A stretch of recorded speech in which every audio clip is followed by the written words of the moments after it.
우리 같이 말씀 읽자.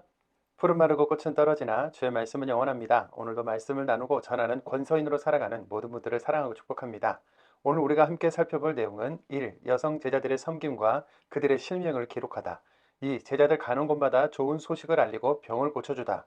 3. 불이 하늘에서 내려와 그들을 없애버리기를 바라십니까? 4. 예수님을 따를 수 없는 핑계를 대다입니다.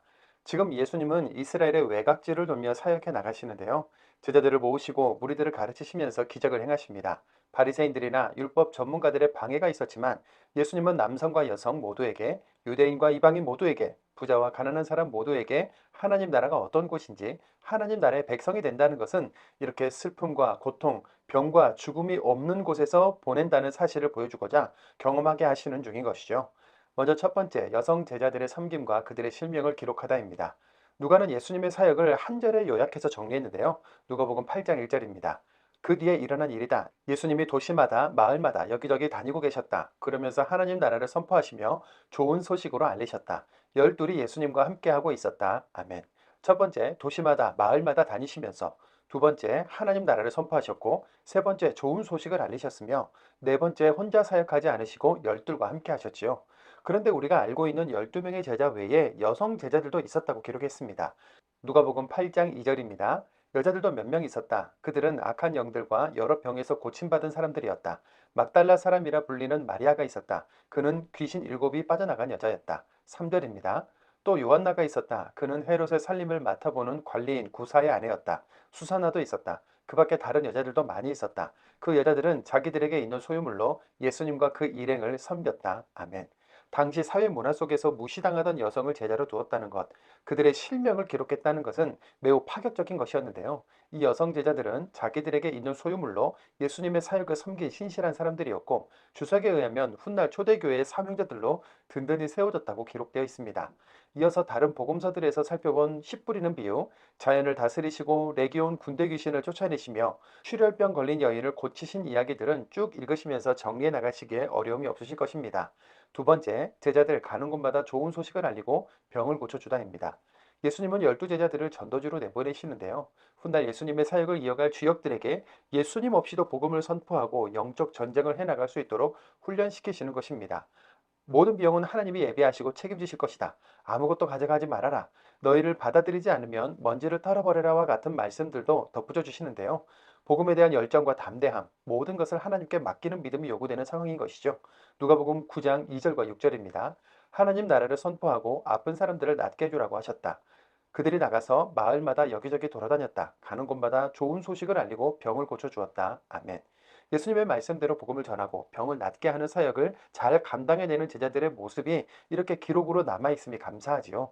이어서 오병이어의 기적과 베드로의 그리스도 고백, 예수님은 고난과 죽음과 부활을 재차 이야기하시는데도 제자들은 알아먹지 못하고 누가 더 크냐 높으냐 하며 다투는 일들이 기록되어 있는데 우리는 이 내용들은 앞에서 살펴봤기 때문에 지나가겠습니다. 세 번째, 불이 하늘에서 내려와 그들을 없애버리기를 바라십니까?입니다. 앞에서 복음도 전하고 병도 고치면서 사역을 잘 감당해냈던 제자들, 이번에는 교만해지고 우쭐거리는 모습을 보여주는데요. 내용은 이렇습니다. 예수님이 예루살렘으로 가시는 길에 사마리아를 거쳐 지나가려고 했습니다. 일행이 많으니까 숙소며 식사며 준비할 것들이 많았겠죠. 그래서 심부름꾼들을 먼저 사마리아에 보냈는데 사마리아 사람들은 예수님 일행이 마을에 들어오지 못하도록 막은 겁니다. 그 이유는 유대인들이 이방인들과 피가 섞였다며 사마리아인들을 개처럼 취급했고 사마리아 사람들은 그런 유대인들에 대한 반감과 적대감이 있었던 것이죠. 이에 기분이 상한 제자들은 갑자기 하늘에서 불을 내려 없애버리자고 제안하는데요. 누가복음 9장 54절입니다. 제자인 야고보와 요한이 보고서 여쭈었다. 주님, 우리가 말해서 불이 하늘에서 내려와 그들을 없애버리게 하기를 바라십니까? 이것은 구약의 엘리야 선지자가 자신을 잡으러 온 아시아 왕의 군대에 불신파를 내렸던 것처럼 감히 하나님의 능력을 받은 우리들에게 적대적으로 대하다니 하면서 힘을 보여주고 싶었다는 것인데요. 적대감 때문에 구원자이신 예수님을 거절하면서 기회를 놓치는 사마리아 사람들이나 자신들을 배척했다고 불심판을 내리자는 제자들이나 참 안타깝지요. 주님은 우리를 구원하시기 위해 오셨지 심판으로 오신 분이 아니라고 제자들을 남발하시고는 다른 마을로 가셨습니다. 네 번째, 예수님을 따를 수 없는 핑계를 대다입니다. 어느 날 예수님 일행이 길을 가는 중에 어떤 사람이 어디로 가시든지 주님을 따라가겠다고 이야기했는데요. 예수님이 동문서답과 같은 말씀을 하시죠. 누가복음 9장 58절입니다. 그러자 예수님이 그에게 말씀하셨다. 여우들도 굴이 있고 하늘의 새들도 둥지 틀 곳이 있습니다. 그런데 인자는 머리 대고 누울 것이 없습니다. 아멘. 내 주변에 사람이 많아 보이고 나를 따르는 것처럼 보입니까? 실상은 그렇지 않아요. 다들 핑계대면서 적당히 내 곁에 있고 싶어 한답니다. 그래서 나의 사역은 머리 대고 누울 곳이 없을 만큼 외로운 일이에요. 이런 대답을 하신 건데요. 그러더니 직접 증명해 보여주셨습니다. 다른 사람에게 나를 따라오세요 라고 말씀을 하시니까 한 사람은 먼저 아버지의 장례를 치르고 따르겠다고 하고 다른 한 사람은 먼저 집 식구들과 인사를 한 뒤에 따르겠다고 대답합니다. 일반적인 상황에서는 충분히 합당한 사정이라고 생각이 되지요. 우리 누구도 그것을 부인할 수 없고 예수님도 당연히 그러라고 하셨을 겁니다. 그런데 이것은 아버지의 장례, 가족들과의 인사를 명분 삼아서 예수님을 따르지 않을 계획인 핑계라는 행간이 숨겨져 있습니다. 만나고 싶지 않은 이성에게 나는 공부에만 전념하기로 했어 라고 말하는 것처럼 정말 절박한 상황이 아니라 얼굴 붉히지 않고 자연스럽게 거절하는 것이죠. 적당히 머무르면서 하나님 나라를 소유하고 싶은 사람들에게 하시는 예수님의 말씀은 이렇습니다. 누가복음 9장 62절입니다. 예수님이 그 사람한테 말씀하셨다. 손으로 쟁기를 잡고 뒤에 있는 것을 돌아보는 사람은 그 누구도 하나님 나라에 어울리지 않습니다. 아멘. 우리도 주님을 따르는 마음을 점검해 보기 원합니다. 나의 소유로 주님을 섬기고 있나요? 제자들처럼 교만한 마음은 없을까요? 주님의 부르심에 이런저런 잔머리를 굴리고 있지는 않으시나요? 하나님 나라를 바라보며 뒤돌아보지 않고 나아가는 믿음의 사람이 되기를 소망하며 오늘도 말씀을 읽겠습니다. 누가복음 8장입니다.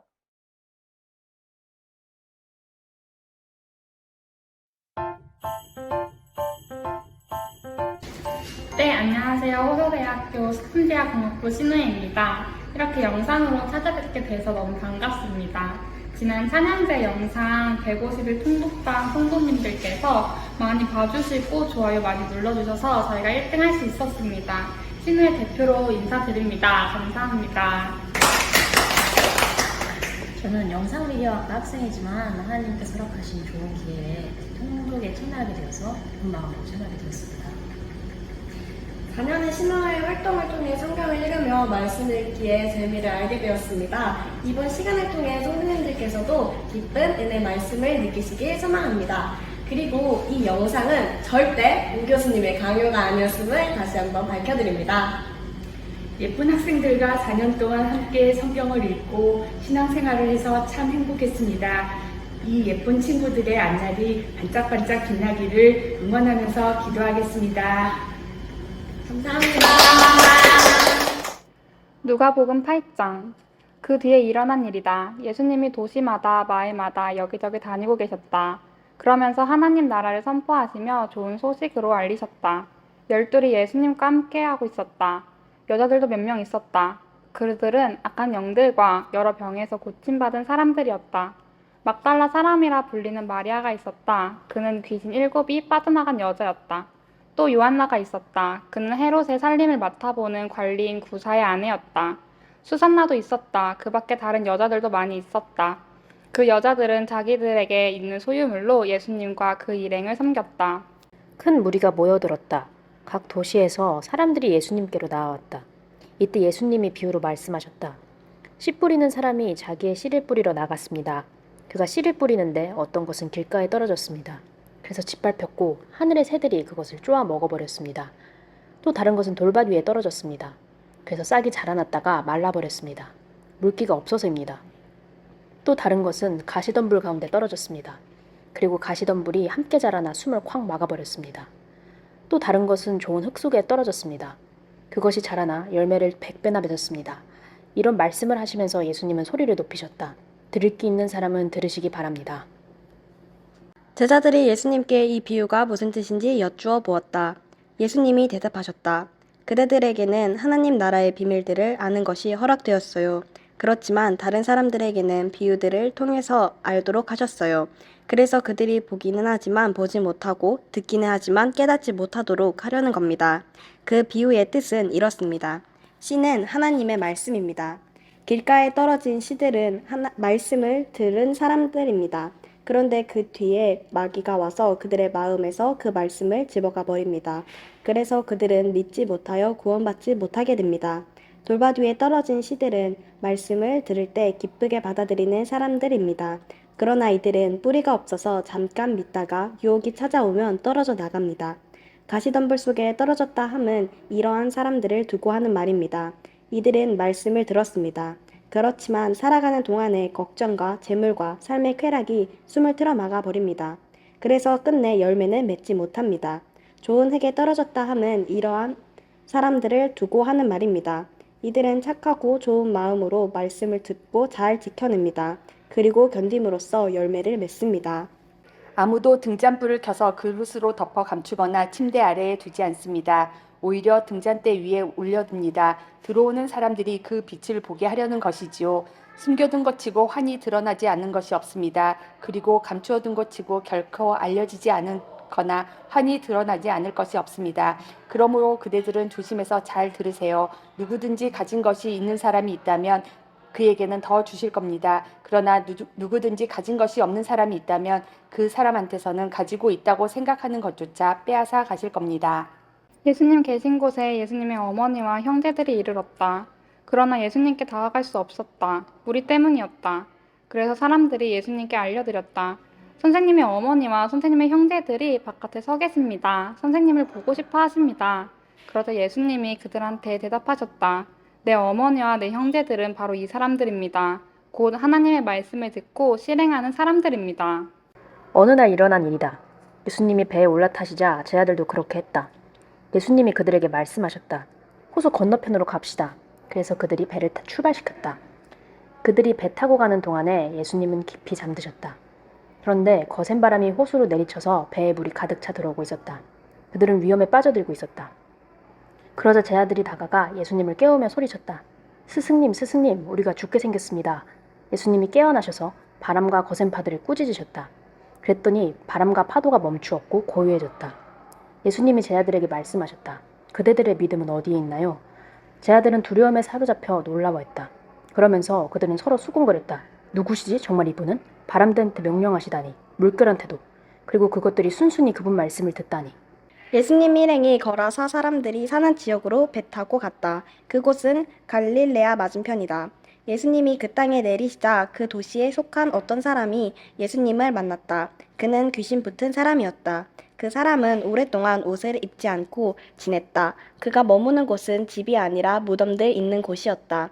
그가 예수님을 보자 목청껏 소리를 지르고 예수님 앞에 엎드렸다. 그리고 크게 외쳤다. 저한테 왜 이러십니까? 더없이 높으신 하나님의 아들 예수님 부탁입니다. 제발 저를 윽박지르지 마십시오.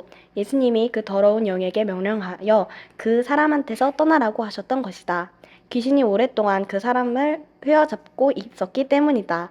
사람들은 그를 사슬과 족쇄로 붙잡아 묶어서 지키려고도 해보았다. 그렇지만 그는 그 묶은 것들을 깨뜨려 버리고 귀신에게 내몰려 외딴 곳으로 뛰쳐나가곤 했다. 예수님이 더러운 영에게 깨물으셨다. 너의 이름이 무엇이냐? 그가 대답했다. 레기온입니다. 많은 귀신이 그에게로 들어가 있었기 때문이다. 귀신들이 예수님께 사정사정했다. 자기들에게 밑바닥 없는 구덩이로 떠나가라고 명령하시지 말아달라고 했다. 마침 거기 산비탈에서 매우 많은 돼지가 무리지어 풀을 뜯어먹고 있었다. 귀신들이 예수님께 사정사정하기를 자기네가 그 돼지들에게로 들어가도록 허락해달라고 했다. 예수님이 허락해 주셨다. 그러자 귀신들이 그 사람한테서 나와서 돼지한테로 들어갔다. 그리고 돼지떼가 벼랑으로 돌진하여 호수에 떨어져 숨이 막혀 죽었다. 벌어진 일을 보고 돼지치던 사람들이 달아나 그 도시 안과 둘레의 여러 농장으로 가서 그 일을 알렸다. 그러자 벌어진 일을 보려고 사람들이 나와서 예수님께로 왔다. 그들이 보니 귀신들이 빠져나간 그 사람이 옷도 입고 정신이 멀쩡한 채 예수님 발 곁에 앉아 있었다. 그래서 사람들은 두려움에 사로잡혔다. 이 일을 지켜본 사람들이 귀신 들렸던 사람이 어떻게 구원받았는지를 그들에게 알려주었다. 그러자 거러사 둘레 지역의 사람들이 모두 예수님께 자기들한테서 떠나달라고 요청했다. 그들은 큰 두려움에 붙잡혀 있었기 때문이다. 그래서 예수님은 배에 올라타라고 돌아가셨다. 귀신들이 빠져나간 그 사람이 예수님께 줄기차게 매달려서 같이 있게 해달라고 했다. 그러나 예수님은 그를 떠나보내며 말씀하셨다. 집으로 돌아가세요. 그리고 하나님이 그들을 위해 해주신 일을 다 이야기하세요. 그는 떠나가 예수님이 자기를 위해 해주신 일을 온 도시 곳곳에 다 선포했다. 예수님이 돌아오시자 무리가 반갑게 맞이했다. 모두들 예수님을 기다리고 있었던 것이다. 그런데 보라, 어떤 사람이 왔다. 그의 이름은 야이로였다. 이 사람은 회당의 책임자였다. 그가 예수님의 발 앞에 엎드려 자기 집으로 와주시기를 애원했다. 그에게는 12살쯤 되는 하나뿐인 딸이 있었는데 그 딸이 죽음의 문턱에 있었기 때문이다. 예수님이 그 집으로 가고 계시는데 무리들이 숨이 막힐 정도로 예수님을 바짝 밀어댔다. 그런데 12년 전부터 출혈병에 시달려온 여자가 있었다. 먹고 살 돈을 의사에게 다 써버렸지만 아무한테도 고침을 받을 수 없었다. 이 여자가 뒤에서 다가와 예수님의 겉옷의 자락술을 건드렸다. 그러자 곧장 그 여자에게서 출혈이 멈췄다. 그때 예수님이 물으셨다. 나를 건드린 사람이 누구지요? 다들 자기는 아니라고 할 때 베드로가 대답했다. 스승님, 무리들이 스승님을 에워싸고 떠밀어대고 있습니다. 그러나 예수님이 말씀하셨다. 나를 건드린 누군가가 있어요. 내가요, 나한테서 능력이 흘러나간 것을 알아차렸거든요. 그 여자는 자기가 들키지 않을 수 없다는 것을 알았다. 그래서 떨며 나왔고 예수님 앞에 엎드려 자기가 무슨 까닭으로 예수님을 건드렸는지 모든 백성 앞에서 털어놓았다. 어떻게 해서 곧장 낫게 되었는지도 말했다. 예수님이 그에게 말씀하셨다. 따님, 그대의 믿음이 그대를 구원했어요. 평안히 가도록 하세요. 예수님이 아직 말씀하고 계실 때 그 회당 지도자의 집에서 어떤 사람이 와서 말한다. 따님이 이미 숨을 거두었습니다. 저 선생님을 더는 성가시게 하지 마십시오. 그러나 예수님이 들으시고 그 회당 지도자에게 대답하셨다. 두려워하지 마세요. 믿기만 하세요. 그러면 따님이 구원받을 겁니다. 예수님이 그 집에 이르러서는 자기와 함께 들어가는 것을 아무에게도 허락하지 않으셨다. 베드로와 요한과 야고보와 그 아이의 아버지와 어머니에게는 허락하셨다. 모두들 울고 있었고 그 아이로 가슴을 치고 있었다. 그런데 예수님이 말씀하셨다. 울지도 마세요. 아이는 죽은 것이 아니라 자고 있어요. 그러자 사람들은 예수님을 비웃었다. 그 아이가 죽었다는 것을 알고 있었기 때문이다. 그러나 예수님은 그 아이의 손을 붙잡고는 부르며 말씀하셨다. 얘야, 일어나라. 그러자 그 아이의 영이 돌아왔고 아이가 곧장 일어났다. 예수님이 지시하시기를 먹을 것을 그 아이에게 주라고 하셨다. 그 아이의 부모는 넋이 나갈 정도로 놀랐다. 예수님이 그들에게 단단히 지시하시기를 이 일어난 일을 아무에게도 말하지 말라고 하셨다.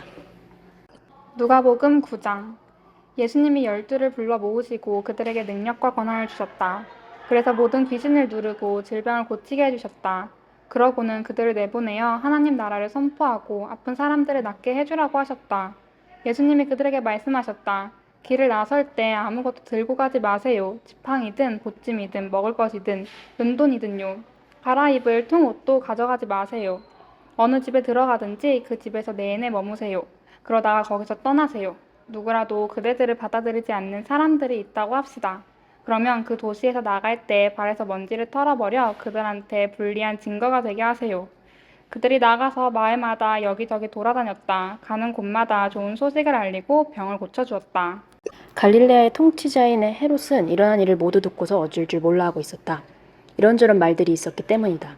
어떤 사람들은 요한이 죽은 사람들 가운데서 일으킴 받아 살아났다고 했다. 그런데 어떤 사람들은 엘리야가 나타났다고 했다. 또 다른 사람들은 예언자 가운데 어떤 분이 살아 일어났다고 했다. 그러나 헤롯은 말했다. 요한의 목을 베게 한 것은 바로 나다. 그런데 이 사람은 누구란 말인가? 이런 소문이 내게 들려오는 이 사람은? 그래서 헤롯은 예수님을 만나보려고 했다. 사도들이 돌아와서 자기들이 한 일을 다 예수님께 이야기해드렸다. 예수님은 그들을 데리고 따로 물러나 한 도시로 가셨다. 벳세다라는 곳이었다.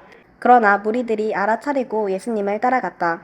예수님은 그들을 따뜻히 맞아주시고 그들에게 하나님 나라에 대해 말씀하셨다.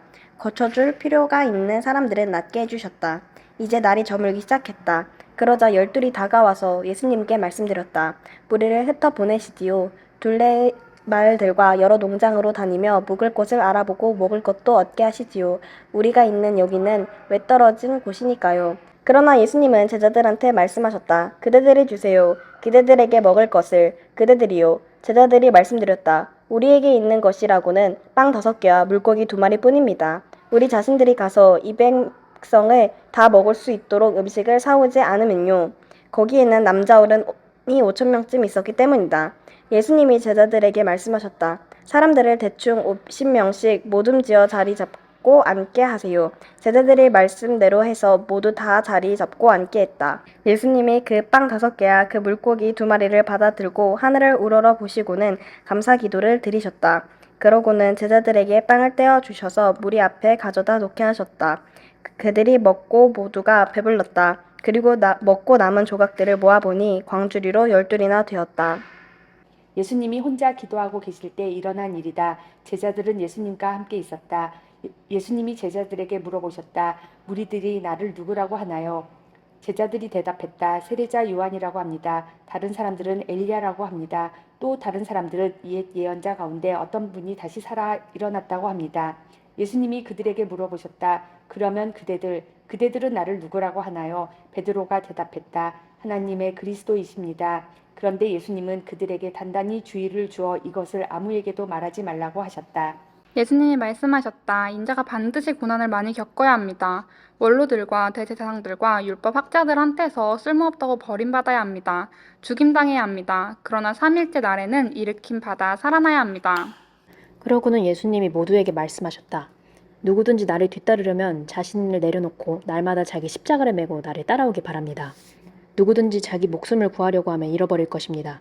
그러나 누구든지 나 때문에 자기 목숨을 잃는 사람, 이 사람은 목숨을 구할 것입니다. 사람이 온 세상을 얻는다 해도 자신이 죽거나 심하게 다친다면 무슨 쓸모가 있습니까? 나와 내 말을 창피하게 여기는 사람이 있다고 합시다. 그러면 그가 누구든 그 사람을 인자가 창피하게 여길 것입니다. 자신과 아버지와 거룩한 천사들의 영광 가운데 올 때예요. 참으로 그대들에게 말합니다. 이곳에 서 있는 사람들 가운데 몇 명은 절대로 죽음을 맛보지 않을 것입니다. 하나님 나라를 마침내 볼 때까지는요. 이 말씀을 하시고 나서 8일쯤 되어 일어난 일이다. 예수님이 베드로와 요한과 야고보를 데리고 기도하러 산으로 올라가셨다. 예수님이 기도하고 계실 때 일어난 일이다. 예수님의 얼굴 모양이 달라졌고 예수님의 옷이 새하얗게 빛나고 있었다. 그런데 보라, 두 사람이 예수님과 말씀을 나누고 있었다. 그들은 바로 모세와 엘리야였다. 그들이 영광 가운데 나타나 예수님의 떠나심에 대해 말하고 있었다. 그것은 예수님이 예루살렘에서 머지않아 이루실 일이었다. 그런데 베드로와 그 일행은 졸음에 겨워 잠들어 있었다. 그러다가 완전히 깨어나서 예수님의 영광을 보았다. 두 사람이 예수님과 함께 서 있는 것도 보았다. 그들이 예수님과 헤어지려고 할 때 일어난 일이다. 베드로가 예수님께 말씀드렸다. 스승님, 우리가 여기 있는 것이 좋습니다. 우리 천막을 세 채 마련하도록 하시지요. 한 채는 스승님을 위해, 한 채는 모세를 위해, 한 채는 엘리야를 위해서요. 베드로는 자기가 무슨 말을 하고 있는지 알지 못했다. 베드로가 이런 말을 하고 있을 때 구름이 나타나 그들을 휘덮었다. 제자들은 구름 속으로 들어가자 두려웠다. 그런데 구름 속에서 소리가 났다. 이는 내 아들이다. 내가 그를 선택했다. 너희는 그의 말을 들어라. 이 소리가 났을 때 눈에 띈 것은 오직 예수님 뿐이었다. 제자들은 아무 말도 하지 않았고 자기들이 본 것을 바로 그 당시에는 아무에게도 전혀 알리지 않았다. 다음 날 예수님과 3명의 제자가 산에서 내려올 때 일어난 일이다. 큰 무리가 예수님을 맞이하러 왔다. 이때 보라, 무리 가운데서 어떤 사람이 애타게 부르짖었다. 선생님, 부탁입니다. 제 아들을 꼭 살펴봐 주십시오. 제게는 하나뿐인 자식입니다. 그런데 보세요. 어떤 영이 그 아이를 덮치면 아이는 갑자기 소리를 질러댑니다. 그 영은 아이를 뒤흔들어 놓고 거품을 물게 합니다. 또 아이를 좀처럼 떠나지 않고 상처투성이로 만듭니다. 그래서 제가 선생님들의 제자들에게 그 영을 쫓아내려고 매달렸지만 그들은 하지 못했습니다. 예수님이 대답하셨다. 아, 믿음이 없고 비뚤어진 세대 사람들이여, 언제까지 내가 여러분 곁에서 있어야 한단 말입니까? 언제까지 여러분을 받아줘야 한단 말입니까? 그대 아들을 이리로 데려오세요. 아이가 예수님께 오고 있는 사이에도 귀신이 그를 거꾸로 들이고 마구 뒤흔들어 놓았다. 그러나 예수님은 그 더러운 영을 꾸짖으시고 그 아이를 낫게 해주셨다. 그리고는 그 아이를 아버지에게 돌려주셨다. 모두가 하나님의 위대하심에 몹시 놀랐다. 예수님이 하시는 모든 일을 두고서 모두가 놀라워하고 있었다. 그때 예수님이 제자들에게 말씀하셨다. 바로 그대들은 이 말들을 귀담아 들으세요. 인자가 머지않아 사람들 손에 넘겨질 것입니다.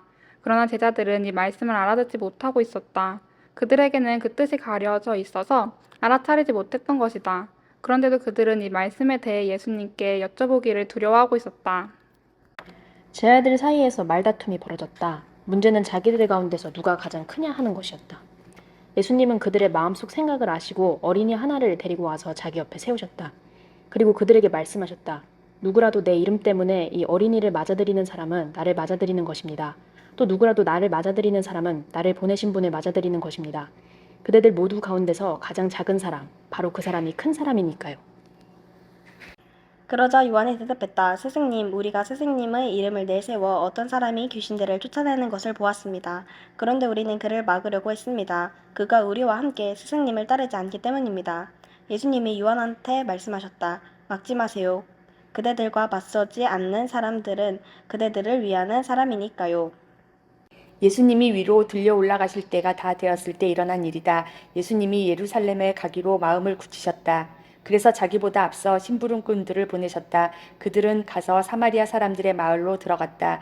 예수님을 위해 준비하기 위해서였다. 그러나 사마리아 사람들은 예수님을 맞아들이지 않았다. 예수님이 예루살렘으로 가고 계셨기 때문이다. 제자인 야고보와 요한이 보고서 여쭈었다. 주님, 우리가 말해서 불이 하늘에서 내려와 그들을 없애버리게 하시기를 바라십니까? 그러나 예수님은 돌아서서 그들을 나무라셨다. 그리고 예수님 일행은 다른 마을로 갔다. 예수님 일행이 길을 가고 있을 때 어떤 사람이 예수님께 말씀드렸다. 어디로 가시든지 제가 주님을 따라가겠습니다. 그러자 예수님이 그에게 말씀하셨다. 여우들도 굴이 있고 하늘의 새들도 둥지 틀 곳이 있습니다. 그런데 인자는 머리 대고 누울 곳이 없습니다. 예수님이 다른 사람한테 말씀하셨다. 나를 따라오세요. 그러자 그가 말씀드렸다. 주님, 제가 나가서 먼저 아버지의 장례를 치르도록 허락해 주십시오. 예수님이 그에게 말씀하셨다. 자기들의 죽은 사람들 장례를 치르는 일은 죽은 사람들에게 맡겨두세요. 바로 그대는 나가서 하나님 나라를 여기저기게 알리세요. 또 다른 사람이 말씀드렸다. 주님을 따라가겠습니다. 주님, 다만 먼저 저의 집 식구들과 인사는 하고 헤어지게 해주십시오. 예수님이 그 사람한테 말씀하셨다. 손으로 쟁기를 잡고 뒤에 있는 것을 돌아보는 사람은 그 누구도 하나님 나라에 어울리지 않습니다.